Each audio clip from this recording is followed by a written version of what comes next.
Doutora Andréia, como vai? Boa tarde, tudo bem? Boa tarde, é bom estar aqui de novo com vocês. Muito boa tarde a todos. Menina, você sabe que conversando aqui esses dias, né, sobre situações diversas relacionadas ao trabalho, direito do trabalhador, direitos e deveres do trabalhador, né, algumas questões vieram à tona sobre a condição da terceirização. E hoje, oportunamente, a gente vai poder estender mais ainda, né, a nossa pauta, trazendo essa condição da terceirização, porque muda algumas coisinhas. Para vocês se inteirarem, né, dessa condição, essa terceirização é uma prática que visa, pelas empresas, a redução de custo e o aumento da qualidade em muitas situações. Pode ser usada em larga escala por grandes corporações e é também observada principalmente em empresas de telecomunicações, empresas de mineração, indústrias, né, pequenas e médias empresas também acabam se beneficiando dessa prática, uma vez que elimina burocracias internas com as atividades meio. Agora, traz muitas dúvidas ainda, né? O trabalhador tem muitas queixas em torno disso, doutora. E então? É isso mesmo, Olga. Você bem tocou aí em alguns aspectos importantes da terceirização. E agora é o momento de se falar de terceirização, porque como é noticiado aí diuturnamente nas redes sociais, na imprensa, tramita no Congresso Nacional um projeto de lei que propõe regulamentar essa terceirização.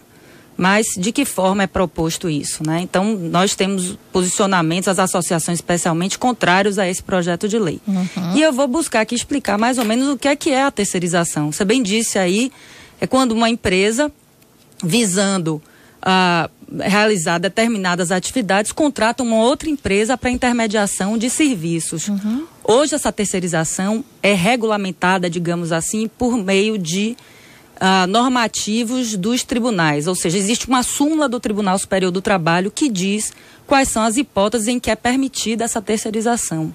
E essas hipóteses hoje são bem restritas, né?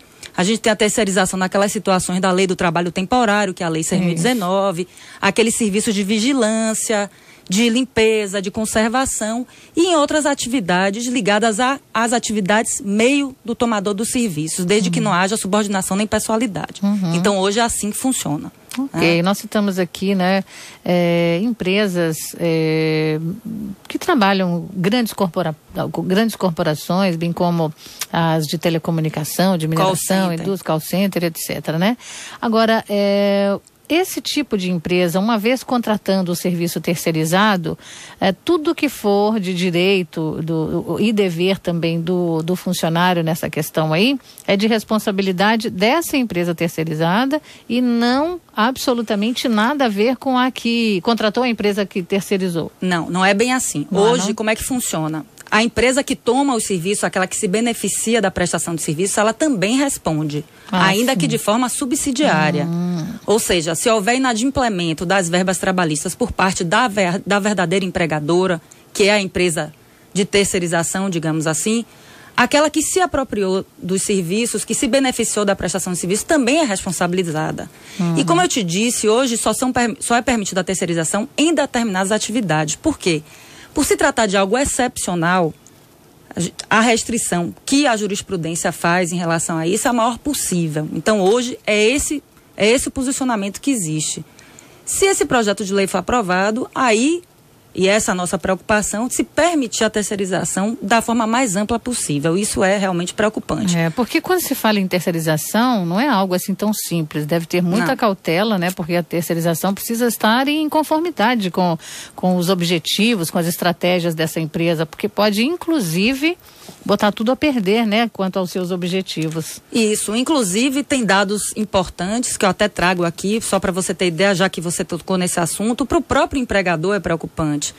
Já que hoje, se a gente for olhar a estatística de acidente do trabalho, 80% dos acidentes, por exemplo, acontecem entre trabalhadores terceirizados. Então, por que será que isso acontece? Ao mesmo tempo, nós vemos o quê? Uma diferença de remuneração, de patamar de remuneração. Os terceirizados recebem hoje uma remuneração média, em média 30% inferior àqueles trabalhadores que são efetivados. É verdade. Então há uma precarização nesse mercado já evidente hoje, né? Se a gente vai parar para observar essas estatísticas. Isso significa, nesse mesmo percentual, uma redução mais ou menos dentro desse âmbito aí para as grandes empresas, doutora, em termos de economia? Você, logo no início aqui hoje, você bem mencionou um aspecto importante, que a terceirização é uma busca do empregador, da grande empresa, da empresa que terceiriza, enfim, de reduzir os seus custos. Reduzir de que forma? Reduzindo o custo de um daqueles fatores apontados como de produção, no caso, a mão de obra trabalhista. E essa é a grande preocupação, porque se você permite essa redução de uma forma completamente desregulamentada, sem a interferência do Estado, o risco que isso vai trazer para o próprio trabalhador, para a valorização social do trabalho, que é um marco constitucional, ou seja, é um fundamento da República Federativa do Brasil, ao lado da livre iniciativa, é a valorização do trabalho, é a dignidade da pessoa humana. Então, onde é que isso fica? Essa é a nossa preocupação hoje. Ok, doutora. Olha, quem está conosco, para você que sintonizou agora na 101.3, a doutora Andréia Presas, ela é presidente da Associação dos Magistrados da Justiça do Trabalho. Estamos falando de terceirização e relação de trabalho. 3505-5000 é o nosso telefone para você ligar e participar, e o portal metro1.com.br. Vou aproveitar para dar logo o e-mail também, não é? Assuntos que não estejam na nossa pauta do dia podem facilmente ficar registrados lá através desse e-mail. A sua solicitação deve ser enviada para metrópoleserviço@radiometrópole.com.br. Vocês que acompanham diariamente aqui sabem de todos os assuntos que são tratados no Metrópole Serviço, e você pode sugerir pautas aqui para Dina Rachid, que é a âncora desse programa, no momento gozando de férias. E eu sou Olga Goulart, estou aqui com muito prazer fazendo essa substituição. Tem 3 pessoas aguardando na linha, vamos devagar que a gente vai conseguir falar com todos. José primeiro na 2. Oi, José. Oi, Olga. Boa tarde. Boa tarde, José. Deixa eu perguntar para a doutora o seguinte: eu sou mestre de obra e hoje eu trabalho para mim, tá? Eu faço pequenas reformas em 2 meses e elas são intermitentes. Acontece que eu pago para meus funcionários, os pedreiros, mais ou menos R$3.000 e só tomo recibo, porque eu não tenho como assinar carteira, porque é um trabalho temporário, mas que se repete durante várias vezes ao ano. Saber como é que eu posso fazer para regularizar sem assinar carteira? Aí você já está me dizendo aí, regularizar sem assinar carteira, são proposições contraditórias. Para que se regularize, você está me dizendo que acontece isso de forma contínua. Então eles prestam serviço hoje numa obra, daqui a 2 meses em outra obra, depois em outra obra. Ou seja, para você, eles estão prestando serviço de forma contínua. Isso significa que essa relação é uma relação de emprego. Né? Então, teriam esses trabalhadores todos que ter a carteira assinada, com todos os direitos trabalhistas reconhecidos. Pois bem. Ainda que, doutora, seja, por exemplo, contrata uma mão de obra para numa semana, daí a tantos dias, outros, que não seja, enfim, uma coisa sequenciada? Olha, a gente tem que diferenciar aqui, no caso, se esse vínculo é de emprego, ou seja, de trabalho subordinado, e aí são vários requisitos para se identificar uma relação de emprego, ou se é um outro tipo de vínculo de trabalho diverso do vínculo empregatício. Então, a gente tem, em outras categorias de trabalhadores não empregados, o trabalhador avulso, o trabalhador temporário, o trabalhador autônomo, o trabalhador eventual. Se esse trabalhador se enquadrar numa dessas outras categorias, então o vínculo não será de emprego. Então, aquele serviço que é prestado pontualmente, uma vez na vida, na empresa, aquilo ali eu posso identificar aquela situação específica como um trabalho eventual. Mas se aquilo ocorre de forma cíclica, é uma necessidade permanente do tomador dos serviços, integra o seu rol de atividades fins, então aí eu já não vou mais poder falar em trabalho eventual. Rogério está aí na linha, vai segurar um pouquinho. Edmilson chegou primeiro na linha 4. Oi, Edmilson. Oi, boa tarde. Boa tarde. Boa tarde. Todos. É que é o seguinte, eu trabalho de vigilante e eu observei na época, quando trabalhei em alguns lugares, que o grande mal, na verdade, é que a contratante não fiscaliza a contratada. E aí termina assim, a gente termina sendo vítima das empresas das quais nós trabalhamos, porque quem contrata deveria fiscalizar. Pois é, meu amigo, esse é o grande problema que existe hoje na terceirização. A tomadora dos serviços, ela tem a obrigação de fiscalizar, para poder garantir que aqueles trabalhadores estão recebendo corretamente os seus créditos trabalhistas. Quando ela não fiscaliza, né?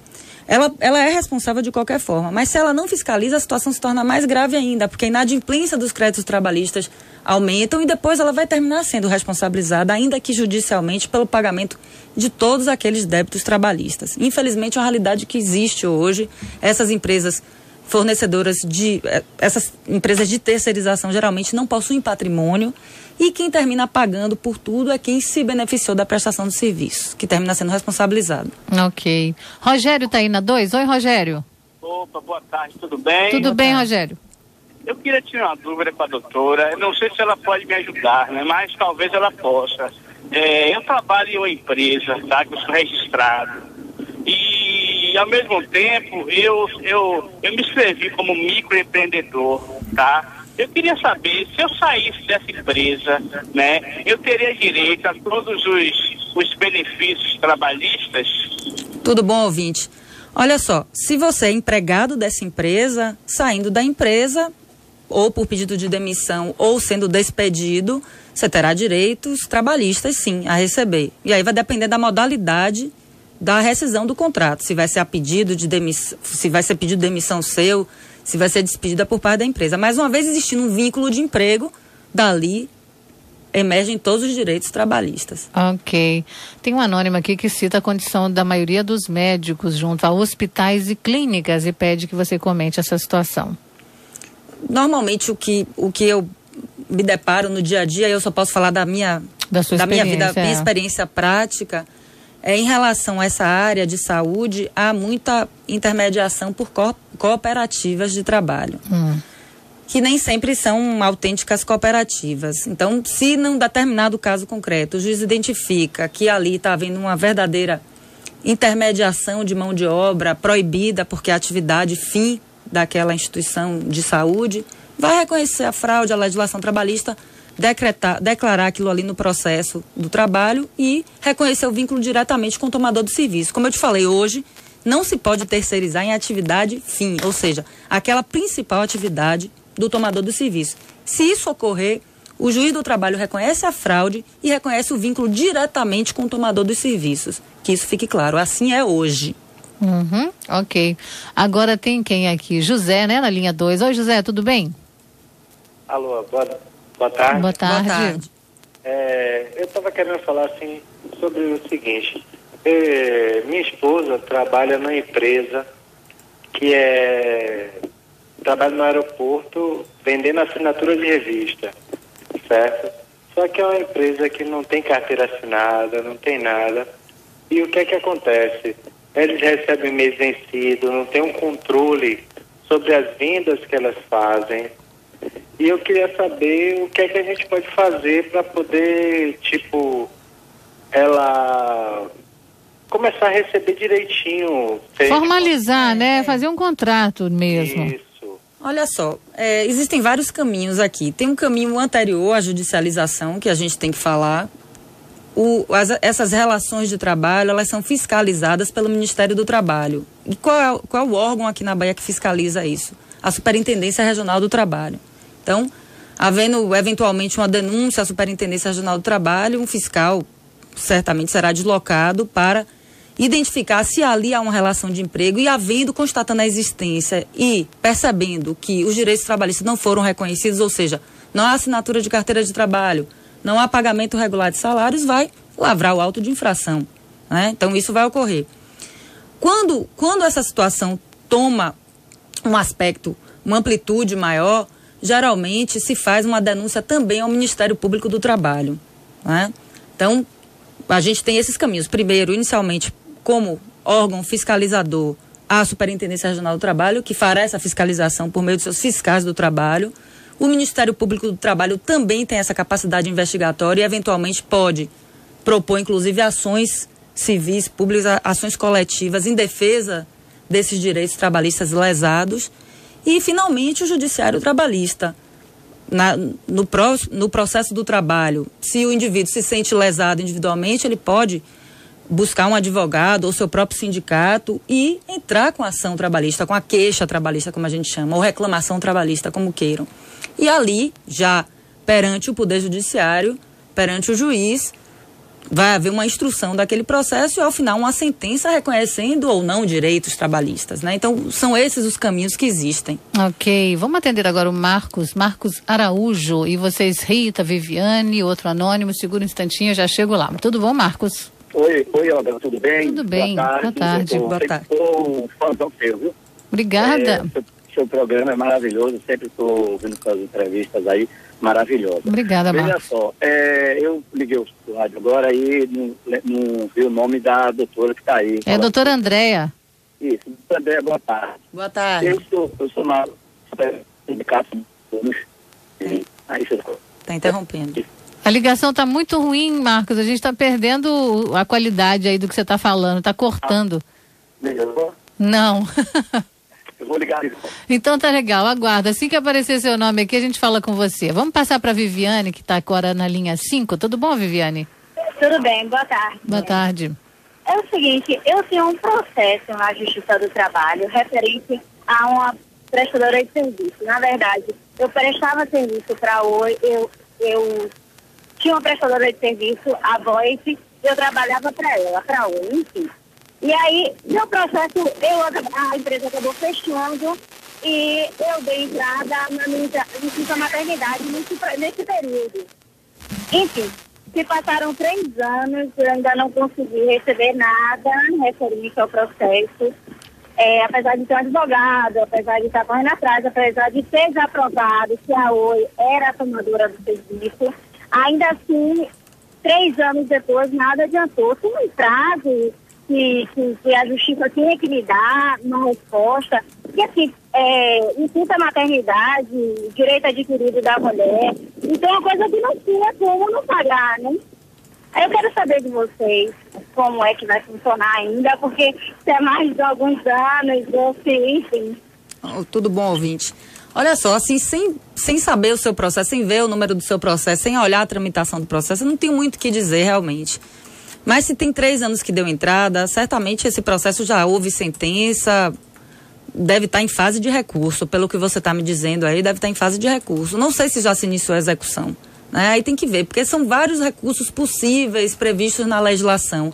Se dependesse da vontade do juiz de primeiro grau, a gente resolvia tudo ontem, rapidamente. É verdade. Vamos lá, Marcos ainda não voltou, né? Tem Rita na linha 4. Oi, Rita.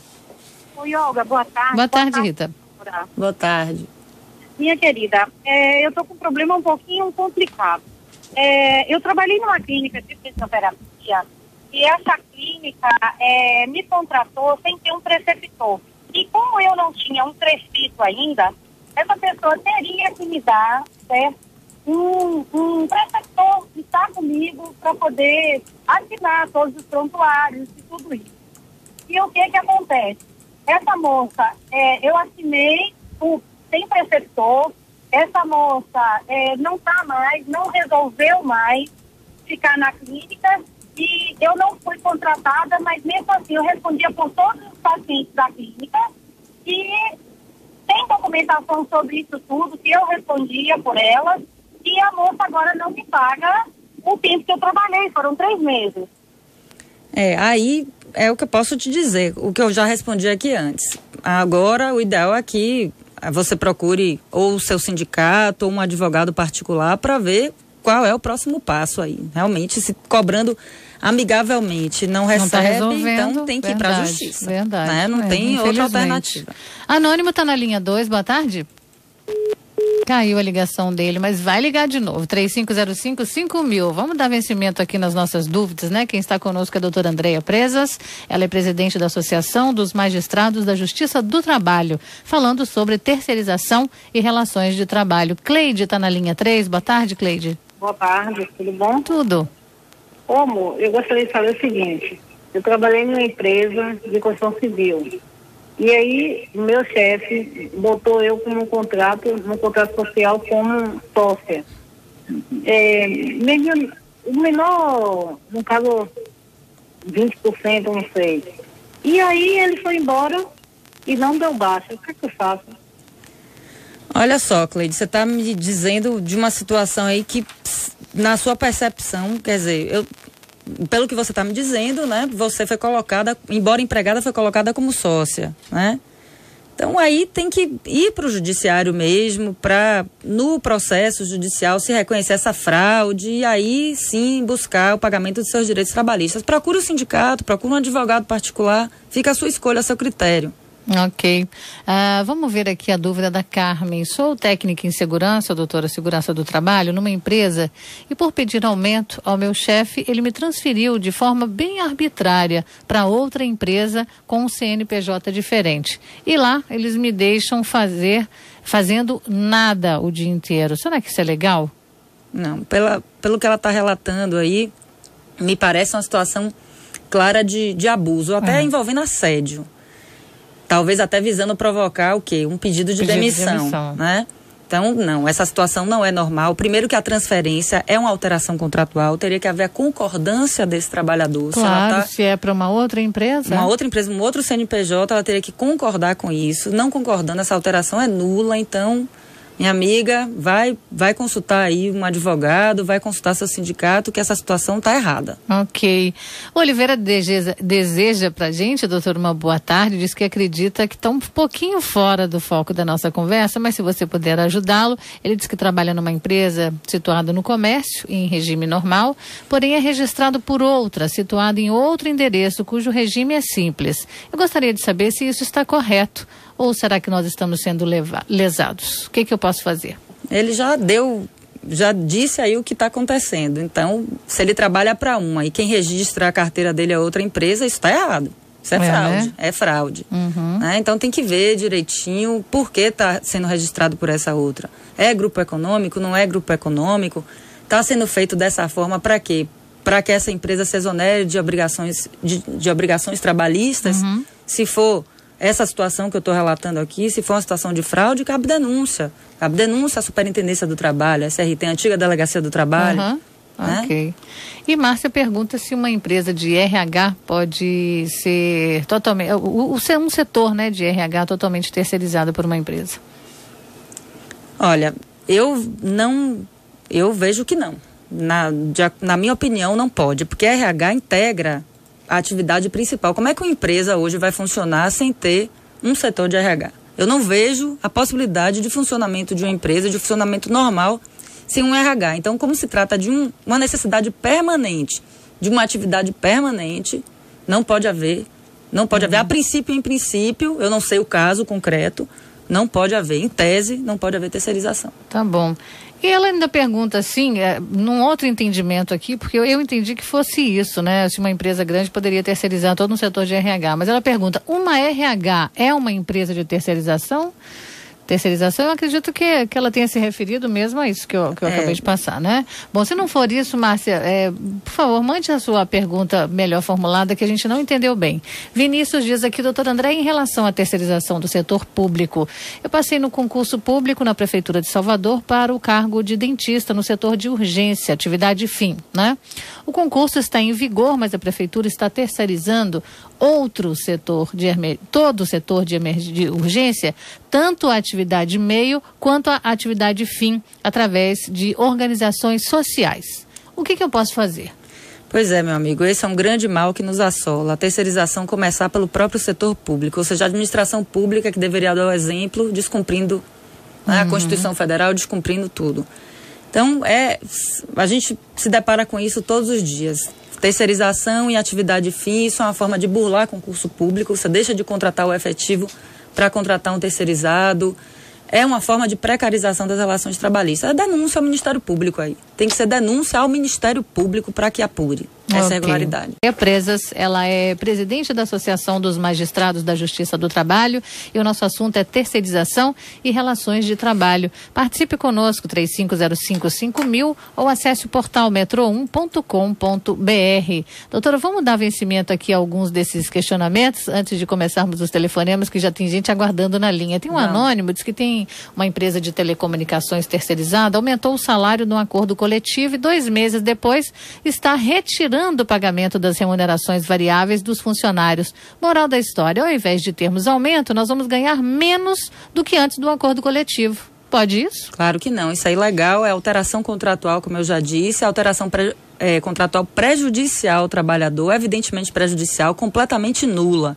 tem que denunciar isso aí à Superintendência do Trabalho, para um fiscal do trabalho constatar essa situação. E, último caso, a Justiça do Trabalho, processo trabalhista, vai para o Judiciário. Verdade. André Luiz quer saber se uma empresa que não paga os 30% de hora extra é legal e se ele pode ir à Justiça para resolver esse caso, mesmo estando em atividade, trabalhando. Não paga 30% de hora extra? Os 30% nas horas extras. Na verdade, é 50% adicional. O adicional de hora extra constitucional é pelo menos 50% do valor da hora normal. Então... Se esse trabalho extraordinário não é compensado com a redução da jornada de trabalho em outro dia, né? É um acordo, que aí né? pode haver um acordo de compensação. Se houver esse acordo de compensação e não for compensado, essa jornada excessiva de um dia não for compensada com a redução em outro dia, ele tem direito a receber as horas extras, mas tem que ver direitinho a situação, né? Tá legal. Porque se houver a compensação, não vai haver o direito ao recebimento das horas extras. E tem um outro anônimo aqui, pergunta se é legal uma empresa ter 3 nomes diferentes. 3 nomes diferentes? Tem coisa errada aí. Anônimo tá na 2, boa tarde. Boa tarde. Eu queria tirar uma dúvida, na verdade eu queria saber o posicionamento, né, do judiciário daqui da Bahia, referente à prestação de serviço dos advogados em escritório de advocacia, que não tem, só trabalham exclusivamente para esses escritórios, e eles não têm carteira assinada, tem esse contrato fictício, né, fraudulento de prestação de serviço ou de associação. Como é que o judiciário está vendo essa questão hoje em dia? Está tendo grande demanda nesse sentido? Anônimo, aí tem que ver o caso concreto, né? Tem que ver se aquela relação se enquadra como uma relação de emprego ou se é uma prestação de serviços autônomos. Então, não dá para eu dizer em tese como tem visto. É visto no caso concreto, caso a caso. Há situações, te digo com tranquilidade, em que é reconhecido o vínculo do advogado com o escritório e há outras situações em que aquele vínculo não é reconhecido. Então, só no caso concreto para a gente analisar. Ok. Solange, gente, está doando 2 cadeiras, uma de banho e a outra de rodas. As pessoas que estiverem interessadas podem ligar por 3432-7959. Repetindo, a Solange, gentilmente aqui, está cedendo, está doando 2 cadeiras que não estão mais sendo utilizadas, uma cadeira de banho e uma cadeira de rodas. Os interessados podem ligar para ela, 3432-7959. Vamos atender o Marcos agora. Voltou, Marcos na linha 3. Tudo bem, Marcos? Tudo bem, então, Olga. Boa tarde. Vou falar pausadamente que eu estou viajando e aí realmente o telefone está meio ruim. Tá bom. Um abraço para você e adoro esse programa, sou seu fã. Obrigada. Doutor André, é o seguinte, eu sou presidente do Sindicato do Empreendedor Individual do Estado da Bahia. E a senhora sabe que o empreendedor hoje tem crescido bastante. Sim. Esse rapaz entrou aí na linha, no ID, e perguntou se ele, como empreendedor, teria direito a receber indenização de trabalho. O que é que está acontecendo hoje? A maioria das pessoas que estão veicando empreendedor individual estão prestando serviço e dando notas fiscais. Inclusive, eu vou ouvir sua resposta, inclusive na área de corretoras, produtor de vendas, artesão e outros, eles têm o direito de dar até R$6.000 por mês de nota, sem problema nenhum. Então, ele vai prestar esse serviço. E às vezes eles vão reclamar na justiça, desde quando eles estão prestando um serviço para essa empresa. A minha pergunta para a senhora, claro que eu estou aqui para defender o empreendedor, mas eu acho que ele está prestando serviço, ele não tem o direito de recorrer na Justiça do Trabalho atrás de nenhuma remuneração depois. Um abraço e vou ficar ouvindo. Um abraço, Marcos. Olha só, eu volto a dizer que só no caso concreto será possível identificar se há ou não um vínculo de emprego. Então, se naquela situação que chega ao juiz, se constata que é uma relação de trabalho autônomo, o indivíduo é realmente empreendedor, não tem subordinação jurídica que justifique o reconhecimento daquele vínculo como sendo de emprego, então vai ser afastado da relação de emprego. Mas há outras situações de fraude, então a gente não dá para dizer em tese, falar em tese sobre isso. Só no caso concreto que será possível separar o joio do trigo, como se diz, né? Então, meu amigo, só num evento, num processo trabalhista que venha a existir para a gente analisar se aqueles elementos da relação de emprego estão ou não presentes. Agora eu te digo, realmente nesse caso, é um daqueles casos difíceis que a gente diz. em que o liame, a diferença de um tipo de relação para outro tipo de relação é muito pequena. Então o juiz, ele tem muita dificuldade, muito trabalho, inclusive para produzir, fazer a colheita da prova bem feita, para identificar se aquele caso é um caso de relação de emprego ou se é um caso de empreendedorismo. Ok. Tá bom? Olha a mensagem aqui que chegou para você. Que bom ouvir a competência da minha amiga Andréia Presas Rocha. O Judiciário Trabalhista está de parabéns por essa profissional super competente. Deus lhe ilumine sempre, minha irmã, da sua fã, com muito carinho, Emília Ribeiro. Ô, Emília, um beijo, minha amiga. Cláudio está na linha 4. Oi, Cláudio. Boa tarde. Boa tarde. Eu gostaria de perguntar à doutora o seguinte: eu sou engenheiro civil e trabalho numa construtora que prestou serviço à Ambev, em Camaçari. Independente do contrato entre as empresas, a Ambev é responsável legal pela, no caso do descumprimento da empresa, porque eu fiquei com alguns meses de salário atrasado, não foi recolhido FGTS e também não tive direito, não tive rescisão do contrato. E qual é o caminho mais rápido? Eu procuro o sindicato de engenheiros ou se eu vou direto ao Ministério do Trabalho? Ô, meu amigo, tudo bom?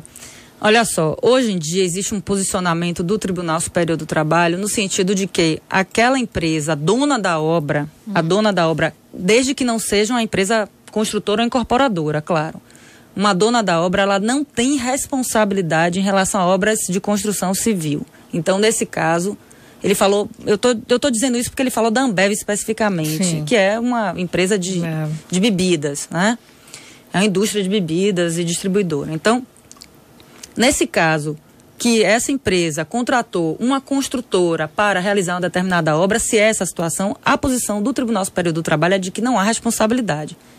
Não é assim que eu penso, eu divirjo, mas eu tenho que dizer a posição do Tribunal Superior do Trabalho. Eu entendo que se a pessoa jurídica contrata uma construtora para realizar determinada obra, aquilo ali é uma necessidade da empresa, então teria que haver responsabilização. Adalgisa na 5, boa tarde. Boa tarde, Olga. Boa tarde, doutora Andréia. Boa tarde. Doutora Andréia, eu gostaria de saber uma informação. Eu trabalhei numa empresa e já saí dela há 2 anos. Depois que eu saí, eu percebi, procurando um emprego, né? Eu percebi que minha carteira, ela foi assinada e não foi dada baixa. Quer dizer, no local que é para dar baixa e colocar a data que saiu, eles só fizeram assinar. Eu já estive na empresa 2 vezes. A primeira vez a menina não tinha ido trabalhar. Na segunda ela estava em reunião. E aí eu gostaria de saber o que é que implica nessa minha carteira. Se tem algum problema de eu procurar um outro emprego e essa carteira está dessa maneira. Não, o fato da carteira não estar com a baixa não impede a obtenção de outro emprego. Aliás, um mesmo trabalhador ele pode ter vários empregos, então vão ter vários contratos assinados ali em aberto. Né? Isso não é obstáculo. Em relação à baixa efetiva, o ideal é que procure efetivamente a empresa. A empresa não anotando, agora a senhora falou que já saiu há mais de 2 anos, estaria prescrita essa pretensão. A senhora, mesmo que entre com a ação na Justiça do Trabalho, para que a empresa proceda a devida baixa na carteira, seria um caso, parece que tem mais de 2 anos, seria um caso de pressão. Mas continua tentando lá ver se a empresa coloca a baixa na carteira, mas não impede da senhora ter outro emprego não, ou outros empregos inclusive, mais de um. Olha, tem outra anônima que diz que trabalha numa empresa há mais de 5 anos. Há algum tempo ela abriu uma outra empresa de ramo diferente e me faz realizar atividades também para essa empresa, mas no endereço da primeira onde atuo, inclusive o CGCS, é isso? CGCS ela coloca. São diferentes. Deve ser o CNPJ, né? São diferentes. Sim. Isso é possível? Olha, pelo que ela está relatando, me parece que é uma daquelas situações de acúmulo de funções. Não foi esse o objeto contratado, não foi essa a prestação de serviço contratada. Ela foi contratada para desempenhar determinada atividade, a partir de um momento houve um desvio, um desvio daquela função ou um acúmulo de funções. Então é uma situação de alteração do conteúdo do contrato de trabalho, que pode ensejar aí, inclusive, um pagamento de uma indenização, eventualmente, numa ação trabalhista, né? Mas é nula essa alteração. Tá legal. Ricardo diz aqui, um abraço, Ricardo. Hoje as grandes empresas, na opinião dele, terceirizam serviços de segurança e limpeza com empresas sem a menor estrutura financeira. Qual é a responsabilidade desses contratantes? Será que eles acreditam na impunidade? Terceirização hoje no Brasil ficou uma coisa muito furada para os funcionários. Pois é, meu amigo. Se hoje está assim, imagine se passar esse projeto de lei que tramita. A situação vai piorar e muito. A precarização vai ser geral. Que esse PL permite terceirização em toda e qualquer atividade fim, inclusive. A gente pode chegar ao cúmulo de ter empresa sem empregado, imagine. E ele falou do caso de vigilância e limpeza, que é o mais comum hoje de terceirização. Realmente, eu até já mencionei isso aqui hoje, um pouco antes, que muitas dessas empresas não têm patrimônio algum, né? Não tem patrimônio algum. O contratante, quando ele contrata, ele tem a obrigação de fiscalizar. Ele tem a obrigação de, no ato da contratação, verificar se aquela empresa contratada tem idoneidade financeira, e tem também a obrigação de fiscalizar durante. Se ele não fiscaliza, ele é responsável. Então, se o empregador deixa de pagar os haveres trabalhistas, quem contratou aquela empresa que não tem condições de pagar os seus empregados vai ser responsabilizado. O contratante será. O tomador de serviço será responsabilizado, que ele se beneficiou da prestação de serviço. Ok.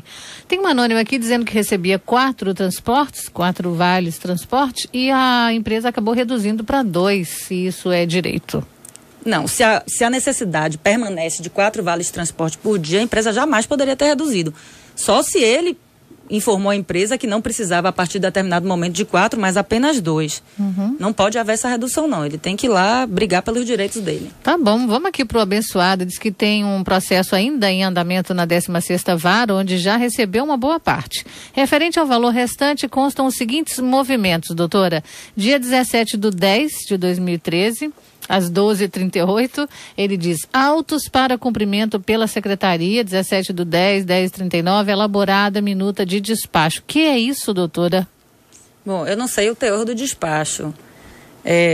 Elaborada, não sei que eu teria que olhar o resto da tramitação para saber como está.